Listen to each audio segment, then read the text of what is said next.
اپنی زندگی کے تجربوں سے بتا رہا ہوں. بڑی بڑی جو ہے جنگیں لی ہیں ہم نے زندگی کے اندر, صدیاں لگتی ہیں لوگوں کو سمجھانے کے لیے. کبھی کبھی فرعون کو سمجھانے کے لیے اللہ نے موسیٰ علیہ السلام کو کتنے پروسیس سے گزارا ہے.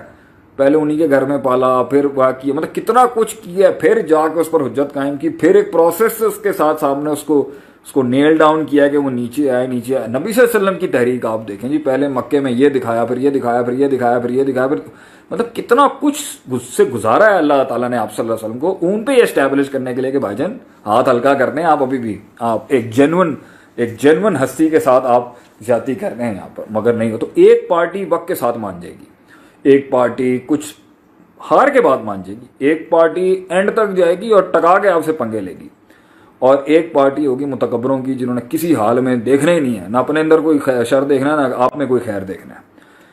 ایک پارٹی ہے وہ اللہ کے عذابوں سے برباد ہو جائے گی, اور ایک وہ ہوں گے جن سے آپ کو جنگیں لڑ کے آپ کو انہیں احساس دلانا پڑے گا کہ آپ غلط تھے. وہ قولی جنگ بھی ہو سکتی ہے اور جسمانی جنگ بھی ہو سکتی ہے. بہرحال ایک وقت.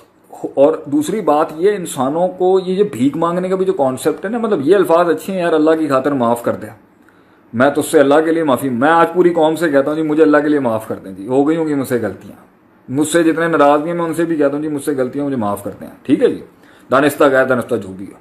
اب اس سے زیادہ آپ پیروں پہ کیوں پڑیں کسی کے, یہ اللہ کے. اب سنیں قرآن کی آیت, اللہ کیا کہتے ہیں اس طرح سے جو بھیک مانگ رہے ہیں نا, یہ حق اللہ کا ہے. وَمَن يَغْفِرُ الذُّنُوبَ إِلَّا اللَّهُ, قرآن کی آیت. کون بخش سکتا ہے گناہوں کو, کون بخش سکتا ہے گناہوں کو سوائے اللہ کے. تو بھیک کس سے مانگنی چاہیے ہمیں, اللہ سے مانگنی چاہیے. اور امید کس سے رکھنی چاہیے, اللہ سے رکھنی چاہیے. لوگوں کے ساتھ معاملے اچھے رکھیں مگر وقار بھی رکھیں اپنا, اس وقار میں تکبر میں بھی نہیں جانا اور اس وقار کے اندر بالکل بھکاری بھی نہیں بن جانا. وابتغی بین ذالک سبیلا, معاملات کو ہینڈل کرنے کے لیے بیچ کا رستہ اپنایا جاتا ہے, اور اس کے اندر ایک لیول پہ اگر وہ نہیں مانتا, یا آپ نے مانگی اس نے معافی نہیں دی, اس نے مانگی آپ نہیں دے رہی, دونوں مسئلوں کے اندر میرا سوال یہ ہے زندگی کچھ عرصے میں ختم ہو جائے گی. لمبی تو ہے, ایک لحاظ سے بہت لمبی ہے. عمر بن عبدالعزیز کہتے ہیں ایک لحاظ سے زندگی بہت لمبی ہے, ایک لحاظ سے بہت چھوٹی ہے. بہت چھوٹی ہے ایسی ہے کہ وَلِكُلِّ أُمَّةٍ أَجَلٌ فَإِذَا جَاءَ أَجَلُهَا لَا يَسْتَأْخِرُونَ مِنْهُمْ سَاعَةً وَلَا يَسْتَقْدِمُونَ. اللہ کہتا ہے کہ ہر قوم کا مقرر وقت ہے, جب اس نے آنا ہے وہیں ختم ہو جانا. اور ایک لحاظ سے زندگی لمبی ہے کہ امید ہے لمبی ہوگی, اور اس کے اندر مسائل ہوں گے وہ ایک دن میں تو ختم نہیں ہونے. تو ان دونوں ایسپیکٹس کو سامنے رکھتے ہوئے آپ یہی کہہ سکتے ہیں بھائی اللہ کے لیے معاف کر دے یار, اللہ کے لیے معاف کر, زندگی چھوٹی ہے. اب اس کے اندر نہ اس دنیا میں ناراضگیاں پالنے کا ٹائم کس کے پاس ہے. مجھے تو حیرت ہوتی ہے, میں اپنی زندگی کو دیکھتا ہوں نا, مطلب اتنا کچھ ہوا ہے ہمارے ساتھ بھی, مگر آپ دیکھ لیں مطلب وقت کس کے پاس ہے کسی کی باتوں کا, کسی کی تکلیف. ہاں تکلیف انسان کو ہوتی ہے, اور یہی تو یہ والے جو الفاظ ہیں نا, انما اشکو بسی و حزنی للہ, جو یوسف علیہ السلام کے والد یعقوب علیہ السلام کے الفاظ سنیں, یہ ہے پیور لیتھل قسم کا انسان کو ٹریننگ اسکیجول. میں اپنا غم, اپنا درد, اپنا حزن سب اللہ کو لوٹا دیتا ہوں. اسی سے تو وہ صبر کر گئے اتنا آگے, ورنہ تو انسان یا انتقام کی کیفیت میں کیا کیا نہ کر جائے. تو بڑے لوگ جو اپنے منہ سے اپنا انتقام نکال کے نا دکھا گئے اپنا آپ اندر سے, پھٹ گئے آگے سے, اور اپنے اندر کی اصلیت انہوں نے آگے سے بگ دی آگے سے. چھوٹا انسان تھا, کچا تھا, میری نظر کے اندر کچا تھا, چھوٹا تھا, بڑا نہیں تھا, اس لیے تو پھٹ گیا آگے سے. جن لوگوں کے کلیجے بڑے ہوتے ہیں, جگر بڑے ہوتے ہیں, جنہوں نے بڑا کنٹین کرنے کا حوصلہ ہوتا ہے, وہ ہر وقت ہنستے ہی رہیں گے آگے سے. ابھی پچھلے دنوں میں کسی انسان سے ملا, اس نے بڑے اچھے جملے بولے, جی ہم فلاد کے ہو چکے ہیں شیخ صاحب, پتھر کے نہیں کہہ سکتے, فلاد کے ہو چکے ہیں.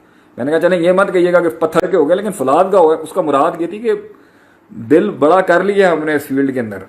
تو اس طرح سے جو نا آپ لوگوں کو معاف بھی جلدی کر لیں گے اور لوگوں کی معافیاں بھی جلدی قبول کر لیں گے. چھوٹے دل جو ہوتے ہیں نا, چھوٹے, یہ اتنے سے اودیتم بقدرھا, جو اللہ قرآن میں کہتے ہیں کہ وادیاں بھی چھوٹی تھی دل کی, میں پانی بھی کام آتا ہے اور وہی بھی کام آتی ہیں. ان کے غصے بھی نہیں جاتے, ان کے بغض بھی نہیں جاتے, ان کے کینے بھی نہیں جاتے, اور ان کی معافیاں بھی نہیں جاتی. ان کی ہٹتی بھی بہت جلدی ہے, اور ان کا دماغ بھی بہت جلدی پھٹ جاتا ہے آگے سے.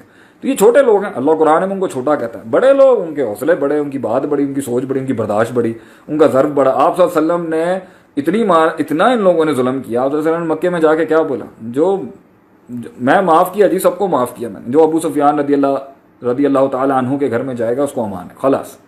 کیوں؟ سوچ بڑی تھی, مقصد بڑا تھا, اللہ بڑا تھا مائنڈ کے اندر, آخرت بڑی تھی. لوگوں کو پرفیکشنزم کے ساتھ نہیں دیکھتے تھے کہ یار میں بھی انسان ہوں وہ بھی انسان ہے, ہو جاتا ہے انسان کے ساتھ, کیا بڑی بات ہے.